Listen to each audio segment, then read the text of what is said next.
Assalamualaikum teman-teman, kembali lagi di channel saya Mila Hanza.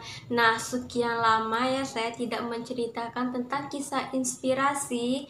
Nah, kali ini saya akan membahas kenapa sih Indomaret dan Alfamart itu tokonya selalu berdekatan. Kadang kita lihat ya di sudut kota, di tengah kota gitu ya, Indomaret sama Alfamart itu kenapa selalu berdekatan gitu ya. Nah, kali ini saya akan membahas ya, mulai awal mula berdirinya, eh, apa yang dapat kita pelajari ya, terus kunci suksesnya bagaimana. Nah, untuk itu jangan lupa di subscribe dulu, di like, komen, dan share ya. Oke, supaya tidak terlalu lama, ayo kita mulai ceritanya. Stay tune. Di sini saya mulai cerita asal mula berdirinya Indomaret dulu ya. Indomaret ini dia yang nama pendirinya itu adalah Sudono Salim, yang lahir di Tiongkok 19 Juli 1916. Nah, awal karirnya itu dia mulai membuka usahanya ya, mulai menjual tekstil, rempah-rempah, pokoknya semua bahan kebutuhan pokok gitu ya. Jadi dari toko yang cuma warung-warung doang ya di sekitar wilayah Ancol atau Jakarta Pusat ya. Jadi dari toko-toko kecil, dari warung-warung seperti biasa kayak toko kelontong itu. Jadi Sudono Salim ini dia berpikir bagaimana caranya supaya customernya ya, para pelanggannya itu nyaman berbelanja dan dengan fasilitas yang lengkap. Nah, pada tahun 1988 berdirilah Indomaret ya, yang dikelola oleh PT Indomarko Prismatama.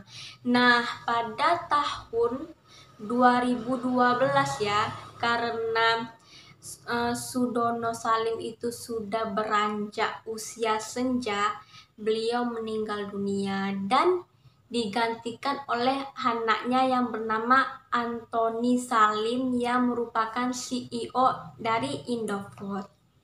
Setelah Indomaret berdiri di tahun 1988, satu tahun kemudian Alfamart berdiri di tahun 1989, cuma selisih satu tahun ya.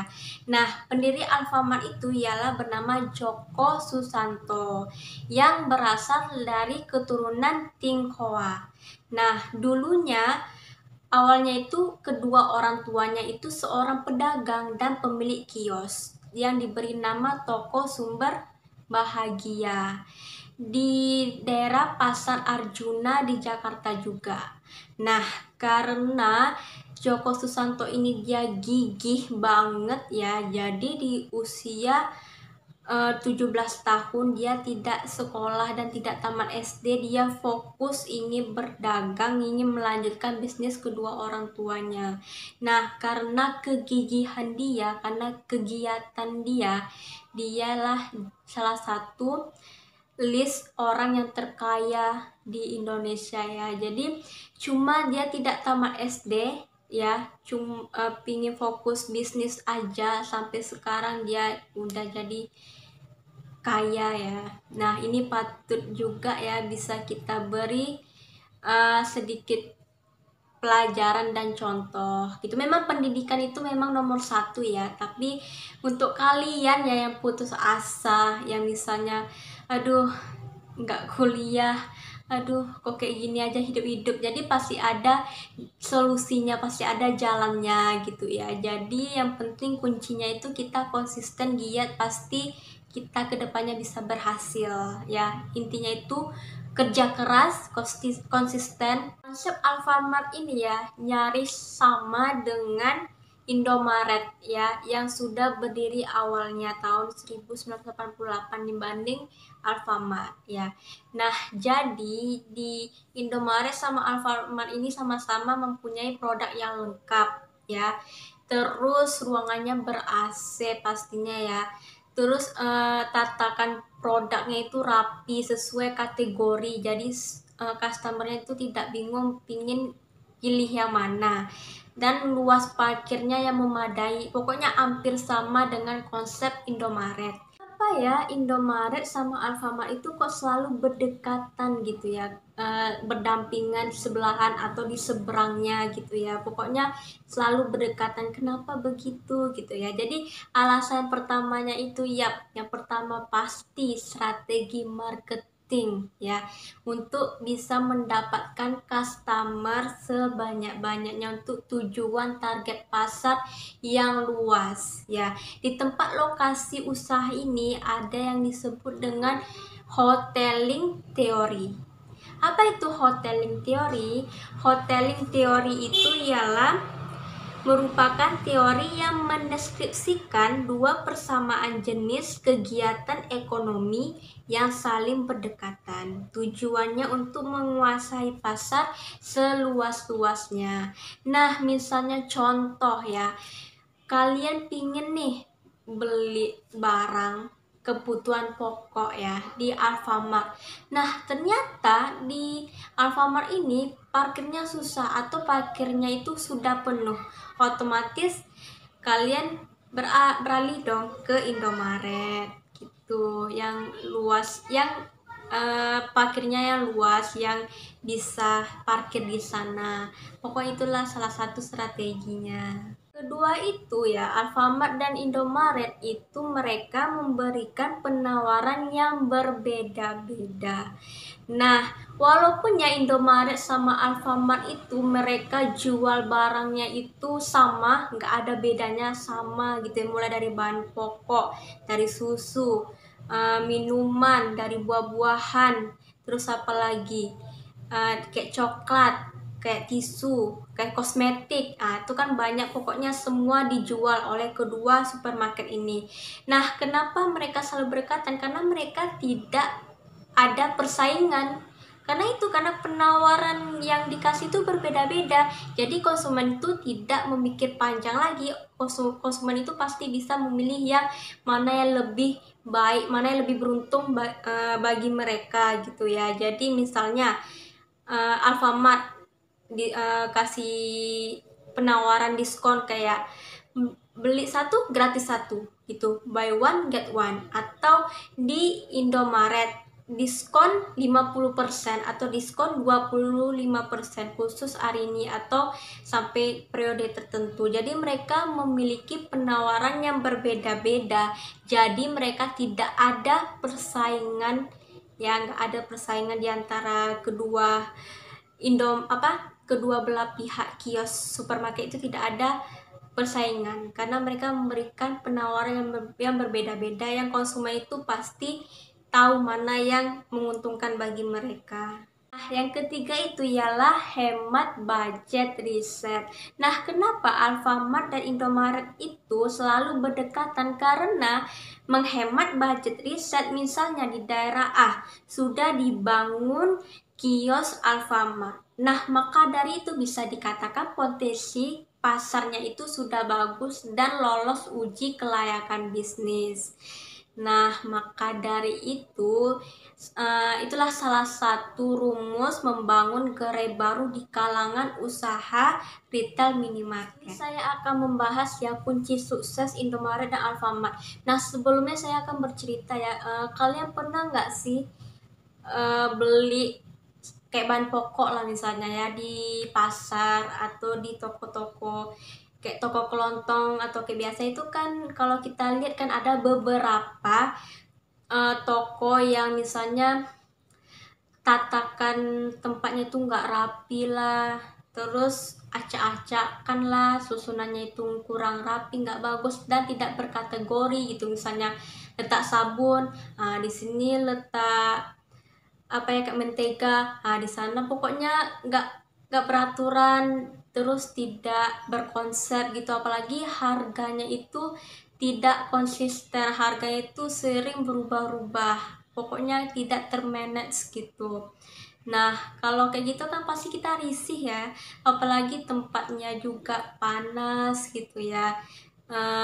Mau beli barang ini tapi agak susah, terus lihat kayak dinding-dindingnya itu kayak kotor atau gimana, kan ada beberapa toko yang seperti itu ya. Jadi kurang tertata, kurang nyaman, pelayanannya juga kurang nyaman kan. Kalau biasa kalau kita beli di toko-toko lain ya kayak di pasar gitu kan, ya udah kita datang, pokoknya itu kayak biasa aja, kayak Indomaret atau Alfamart itu kan kita merasa kita dipedulikan gitu ya, merasa kita kayak ada di sana, kayak misalnya mereka menyapa selamat datang gitu ya. Kalau toko-toko lain tuh ya kayak cuek-cuek bebek aja, kayak cuek aja gitu ya, udah masuk keluar gitu kan, jadi kurang efektif lah gitu ya. Nah dari situlah munculnya Indomaret dan Alfamart. Nah dari yang saya cerita tadi ya, itulah kenapa kunci sukses sekarang itu sampai sekarang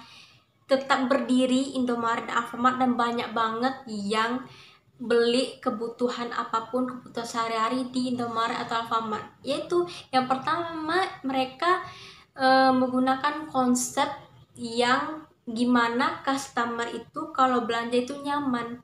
Jadi produknya itu lengkap ya, lengkap banget, mulai dari bahan-bahan kebutuhan sehari-hari, kayak kebutuhan rumah tangga, kayak kosmetik, kayak makanan, kayak minuman, itu semua lengkap ada di sana. Terus tatakannya rapi ya, per kategori. Di sini khusus letak sabun, ini khusus letak mie, ini khusus letak susu, nih khusus tempat letak minum gitu ya. Pokoknya per kategori, tempatnya nyaman juga, ber AC ya. Terus pelayanannya ramah banget. Terus pokoknya konsepnya itu bagus. Mereka mempunyai konsep kayak misalnya kayak harganya itu tidak main-main. Harganya itu memang benar-benar harganya segitu, tidak ada diubah, tidak ada dikurang, ada dilebihkan gitu ya. Apalagi ada diskon, jadi nyaman banget. Itulah alasan kunci suksesnya. Nah, yang kedua, pengembangan Alfamart sama Indomaret itu mereka memiliki sistem franchise ya, kayak gitulah. Nah, sebutnya maaf kalau salah. Nah, jadi masyarakat umum itu bisa memiliki gerai toko Alfamart atau Indomaret ya, tapi ya itu memang sangat-sangat mahal banget ya, sampai ratusan juta gitu ya, selawatin aja. Nah, jadi itulah salah satu kuncinya. Jadi mereka bisa membukakan franchise ya. Jadi masyarakat umum bisa membuka gerai baru. Jadi bertambah satu jadi banyak, lama-lama menjadi bukit gitu ya. Nah, sampai sekarang banyak banget banyak cabang Indomaret dan Alfamart di seluruh Indonesia, di mana-mana banyak bisa kita lihat. Nah, namanya usaha ya, usaha itu apa yang kita lihat bisa kita tiru, maksudnya usaha ini ya boleh kok, sah-sah aja kalau kita tiru gitu ya. Tapi inilah yang dapat kita pelajari dari Indomaret sama Alfamart ya. Walaupun ya kita bisa melihat usaha mereka, lihat bisnis mereka, oh ini cuma jualan ini, cuma jualan kebutuhan pokok ini, kayaknya mudah, kayaknya coba aja deh dulu gitu ya. Tapi kalau kita lakukan itu sulit banget, percayalah. Walaupun nampaknya mudah, nampaknya pingin lah coba gitu, tapi sulit juga. Jadi walaupun anggap usaha orang bisa kita tiru atau apa, itu nggak semudah yang kita bayangkan, Jadi namanya usaha, buka bisnis itu, mereka sama dulunya itu berawal dari bawah dulu, yang saya ceritakan awal video tadi, mulai dari buka kios, buka gerai, toko-toko kecil, lama kelamaannya jadi besar gitu. Jadi setiap setiap usaha itu butuh proses, nggak ada yang instan, itu nggak ada, kecuali kalau lahir dari orang yang kaya ya baru ya.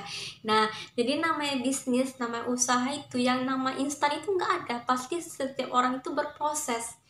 Nah, jadi kita bisa petik pelajaran dari kisah ini itu, walaupun